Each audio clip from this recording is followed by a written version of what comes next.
Il y a un vieux dicton qui prétend qu'une pomme gâtée gâte celle qui est près d'elle. Il en est de même pour les hommes. Les mauvais contaminent les bons. Et c'est là le sujet de l'histoire que voici.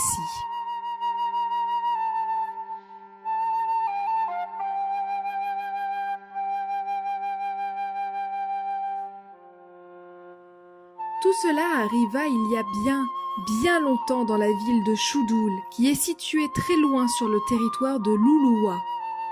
Dans cette cité vivait un homme nommé Apou. Il était riche et prospère.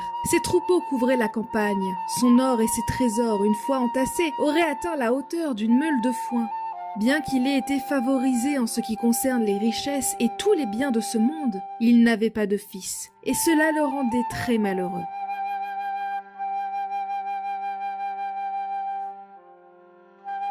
Pendant longtemps, il rumina sa peine en secret, la gardant au plus profond de lui-même afin que nul n'en ait connaissance. Mais à la fin, il ne put la supporter davantage. Un matin, dès que le soleil fut levé, il partit et prit le chemin d'un temple. Là, il exposa librement tout son chagrin aux dieux et implora leur secours.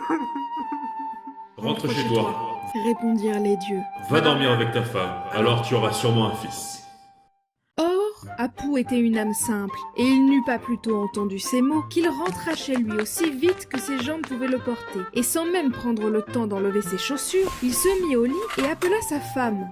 Lorsque Madame Apou vit cette étrange façon de se comporter, elle fut très surprise, mais elle était avisée. Elle envoya chercher ses servantes et les questionna chacune séparément. « Dis-moi, demanda-t-elle, s'est-il jamais conduit de cette façon avec toi ?»« Certainement pas. » « Certainement pas. » Certainement pas, répondirent-elles l'une après l'autre en dissimulant à peine une forte envie de rire. Alors, elle alla s'étendre tout habillée auprès d'Apou. « Que t'arrive-t-il » demanda-t-elle à son mari. « Et qu'est-ce que cela signifie ?» Mais Apou ne toléra pas d'être questionné. « Silence !» répondit-il sèchement. « Fais ce qu'on te dit, les femmes ne connaissent rien de ces choses. » Et en disant ces mots, il se retourna de l'autre côté et s'endormit. Bizarrement, le lendemain, il eut beau se frotter les yeux de toutes ses forces, il n'y avait pas de fils. Tu m'étonnes. Apou s'en alla donc furieux au temple du dieu soleil pour aller lui demander conseil. Celui-ci, le voyant approcher, prit l'apparence d'un adolescent et alla se placer à sa rencontre. « Bonjour, » dit-il aimablement. « Qu'est-ce qui t'amène de si bonne heure au temple? Dis-moi ce qui te chagrine. » Apou eut un sourire là. « Ami, répondit-il, nul mortel ne peut venir en aide, car les dieux m'ont trompé. Pas plus tard qu'hier, ils m'ont dit très clairement que si je dormais avec ma femme, j'aurais un fils. Eh bien, j'ai fait comme ils m'ont dit, mais en m'éveillant ce matin, il n'y avait pas le moindre fils. » À ces mots, le dieu soleil eut un petit rire étouffé et une lueur amusée passa dans ses yeux. « Allons, dit-il, le remède est aisé. Retourne chez toi de nouveau, et cette nuit étends-toi près de ton épouse. Prodigue-lui tes caresses, et profite bien de ses agréments. Alors, tu auras sûrement un fils. » Apou revint donc sur ses pas. Pendant ce temps, le dieu soleil retourna au ciel pour implorer la grâce de Dieu en faveur de ce pauvre nigaud de mortel. Finalement, en suivant les directives à la lettre du dieu, Apou fut récompensé non pas d'un fils, mais de jumeaux. Il appela le premier mauvais, parce que les dieux lui ont joué un mauvais tour. Et il appela le second bon, parce que les dieux ont finalement été bons avec lui.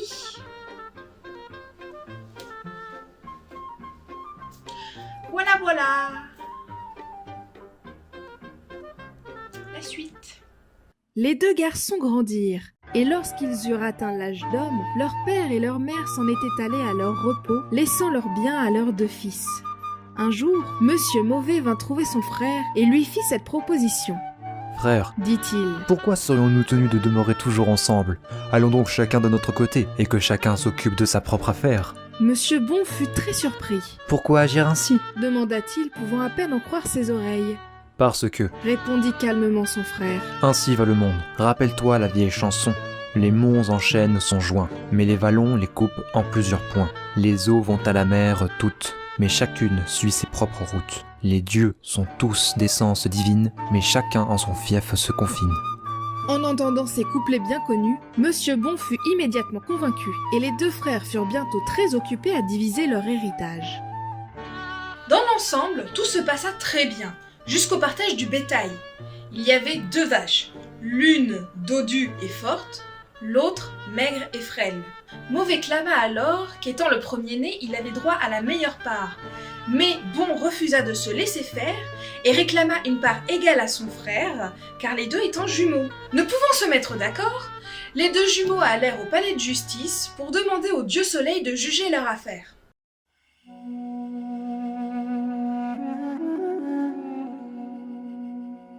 Le dieu Soleil les écouta gravement.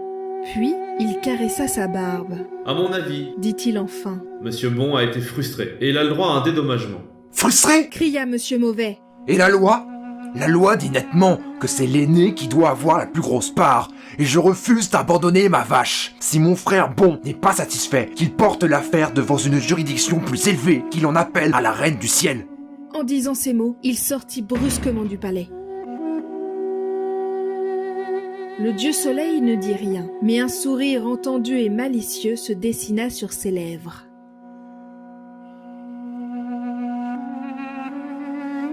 Or, comme je vous l'ai dit, la vache que Monsieur Bon avait eue en partage était une créature maigre et affamée.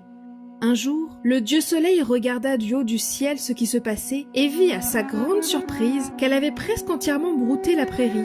Commère vache, Dit le dieu, pourquoi ne cesses-tu jamais de manger? Il n'y aura bientôt plus rien dans tout pré. Seigneur, répondit la vache d'une voix pleine de tristesse. tu peux juger par toi-même combien je suis maigre. J'essaie de me rendre dodu afin d'être utile à mon maître. À ces mots, le dieu Soleil fut apitoyé. Ne crains rien, Dit-il avec douceur. car il va se passer quelque chose de merveilleux et tu surpasseras toutes les bêtes de ton espèce. Et il descendit du ciel avec toute sa puissance. La vache fut baignée de lumière, et tout d'un coup, elle se trouva alourdie du poids de sa progéniture à venir.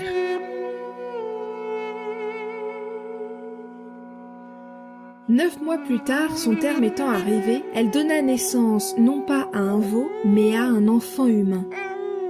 Dès qu'elle le vit, la vache fut très alarmée, et elle laissa résonner l'air de ses cris d'angoisse.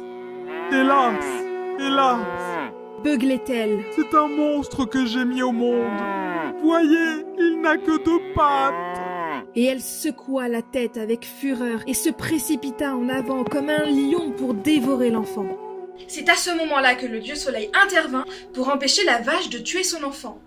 Il envoya ensuite son serviteur pour le déplacer jusqu'à un endroit où on pourrait facilement l'y trouver. Qu'il ne lui arrive aucun mal. Ordonna le dieu. Si un aigle ou un vautour s'abat sur lui, que les vents d'orage soufflent et lui brisent les ailes, et qu'aucun serpent n'ose l'attaquer. Le serviteur du dieu Soleil alla donc sur terre, prit l'enfant et le plaça sur le rebord d'un rocher. Or, il se trouva qu'auprès de ce rocher coulait une rivière et qu'un homme y pêchait. Il était venu là de bonne heure et avait laissé son panier sur le bord du rocher pendant qu'il entrait dans l'eau. À la fin du jour, lorsque les ombres grandissaient et que le pêcheur s'apprêtait à regagner sa maison, il leva par hasard les yeux vers le rocher. Et là, éclairé par la lueur du soleil couchant, se trouvait un objet étrange et indéfinissable qui semblait bouger. En hâte, le pêcheur courut vers l'objet et voilà qu'à la place du panier qu'il s'attendait à trouver, il vit un tout petit garçon qui se traînait sur la pierre et qui sanglotait. En un instant, le brave homme eut pris le petit dans ses bras. Que de fois, Se disait-il tout en berçant le poupon. que de fois j'ai prié en moi-même qu'un tel miracle puisse se produire et que le dieu soleil daigne échanger mon panier de pêche contre un fils. Et voilà enfin qu'il a exaucé ma prière. Le pêcheur ramena ainsi le bébé jusqu'à chez lui, dans la ville d'Ourma, ou Ourmia. Et aussitôt arrivé, il le confia à sa femme en lui expliquant un stratagème pour que personne ne se pose de questions sur la soudaine présence de ce nouveau-né. La femme fit donc comme son mari le lui prescrivait. Elle prit l'enfant, alla dans la chambre la plus reculée, s'étendit sur le lit et commença à crier.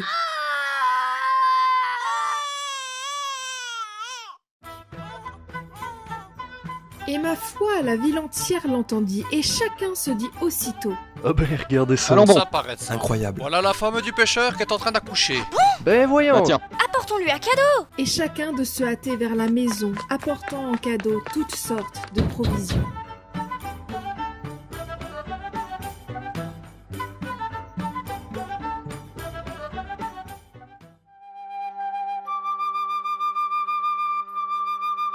Le reste de l'histoire ne nous est pas parvenu. Mais peut-on douter qu'un enfant venu au monde de si étrange façon n'ait été, une fois arrivé à l'âge d'homme, le chef et le héros de son peuple?